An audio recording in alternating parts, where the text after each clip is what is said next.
Hey guys, it's Fluffkinzilla Fluff, and I am pre-recording. I just have a little bit of time right now, and I figured that I should make this video for tomorrow, just in case I don't get to make a video tomorrow, and if I do get to make a video tomorrow, it'll be posted on Thursday, and so on and so forth.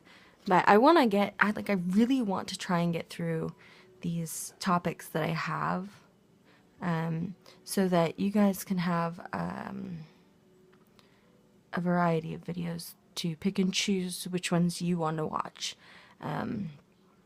But yeah, so I think I'm going to talk about foster care because it's not very long.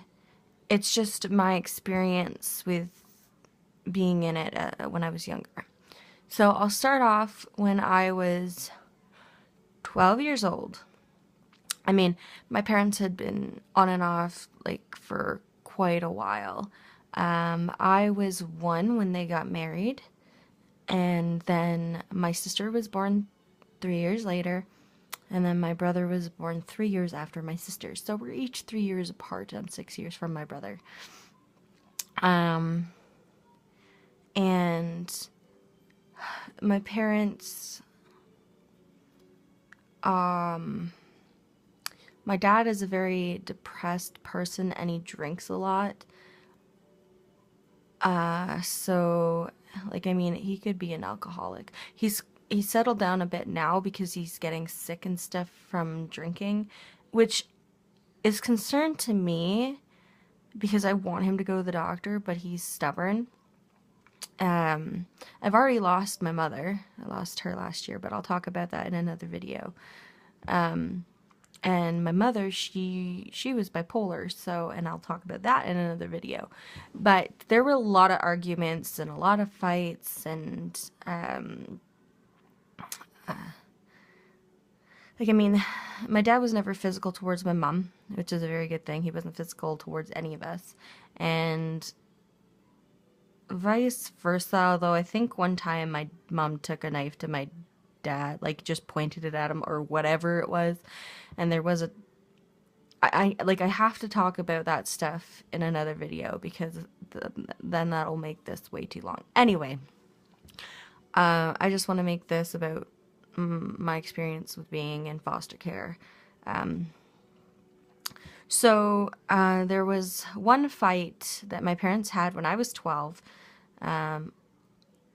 So obviously I had my little sister and my little brother. And the police got involved.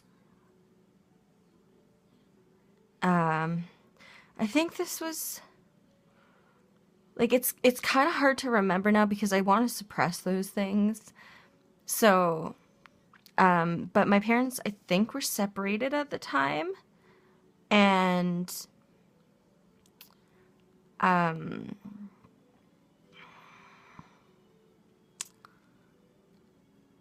and something happened, and somebody had contacted Children's Aid. I don't really understand why we needed to go into foster care. It was extremely stupid, and I was mature and old enough to pretty much take care of myself at that point. It still really upsets me and angers me to this day, like, as you can tell. I mean, obviously, when they look at a 12-year-old, they think they're not capable of taking care of themselves. But because my mom ran a daycare and I was helping her, like, I was helping her because I wanted to help her. She wasn't forcing me or anything. I would help her with taking care of the kids. Like, I babysat and stuff. Like, I was a very independent person from a young age because I had younger siblings and I'd help out with them, and because my mom ran her own daycare. So for me to have to go into foster care, I was not happy. And the first time I went into foster care, I went in twice. So, the first time I went into foster care, I had to go completely alone. And um at that age, being completely separated from every single person in your family is so difficult. And my sister went through awful experience in the home that she was placed in. Much worse than our situation at home, because I have no idea now that I actually think about it why. Like, I mean, I was mad at the time too. It almost seems to me like social services gets involved with the cases that are absolutely ridiculous and don't really need, like, people that don't really need help. And then you hear about these children getting abused and neglected and all this, and then they go and investigate and they can't find anything. Are you freaking serious? And this is what pisses me off the most about this is we were cared for and we were taken away. More than likely because of false allegations towards my mother. Yes, she was bipolar and she got crazy at sometimes, like literally crazy, and I didn't want to be around her. But that was more so when I was older, and like I said, I'll explain all of that in another video. Anyway, this video is getting long, so I gotta hurry up. So the first time I was put into a family all by myself, and I only got to see my dad like once, and we were in foster care for like 6 months. 6 months? It's so hard to remember now because I don't want to remember. In my family, we suppress like a lot of our feelings and we don't talk about it.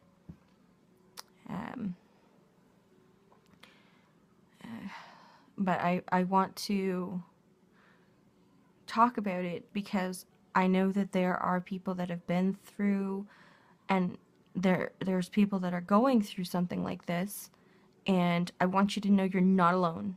You are definitely not alone. And I felt so alone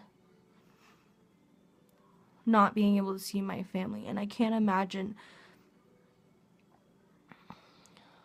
Like, I'm so happy to be over that, and I never want to put my child through that. And God forbid somebody makes false allegations to me and tries to take my child away. It's not right. Don't do that to somebody. Anyways, so the first foster home I was placed into, they were really loving, and now that I think about it, you know, I felt so out of place. And it's not that, like, I'm not racist or anything, I swear to God, but when I was that age, to me, I felt so, because the family I was with was colored, and I was so white. I just felt like I didn't belong. Like, it wasn't my family, right? And then they took me to a church that was all colored. And I just felt like I stuck out like a sore thumb. So it's not, I'm not being, like I said, I'm not being racist. It's just, I felt like this little white snowflake in, like, I don't know how to explain it, because I don't, like, they were super loving, and I am so thankful for them, like, taking good care of me while we were going through this. But I just felt so out of place, and like, I had only been to church like 2 times in my life. So it was awkward in the first place, and yeah. But then after 6 months, I think my parents got back together, and then we went back with our parents. And then I'm gonna explain this in a second part because I don't think I'm gonna be able to post this if it's too long. So join me in part 2 for the second half of my foster care tale, and hopefully it won't be too long. Okay, thanks guys, bye.